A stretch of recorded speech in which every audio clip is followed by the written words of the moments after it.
શું તમારી મરચીમાં આ પ્રકારનો પ્રોબ્લેમ છે અને મરચીના પાકને વાયરસ આવતો અટકાવવો છે? નમસ્કાર મિત્રો, હું છું નવનીત ભડેલિયા. સ્વાગત છે તમારું મરચીની વૈજ્ઞાનિક ખેતીમાં. પહેલા નંબર ઉપર યાદ રાખો કે મરચીના છોડને પોષક તત્વો વધારે આપો અને હોર્મોન્સ ઓછા આપો.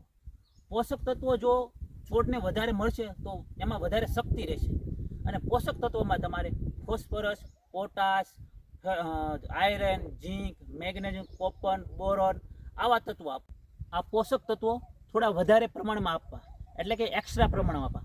કાં તમારે છંટકાવમાં આપવું, કાં મૂળમાં પાણી સાથે આપવું. છંટકાવમાં તમારે ફર્ટી મિક્સ અને અનમોલ મિક્સ આપવું.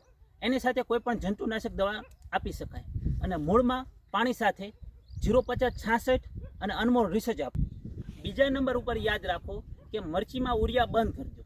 જો મરચીમાં નાઇટ્રોજન આપવું જ છે તો એમોનિયમ સલ્ફેટ આપો, અથવા વાતાવરણમાં જો ગરમી છે તો કેલ્શિયમ નાઇટ્રેટ આપજો. જો મરચીના પાકમાં તમે ઉરિયા આપશો તો આ વાયરસ વધવાની શક્યતા વધારે રહેશે.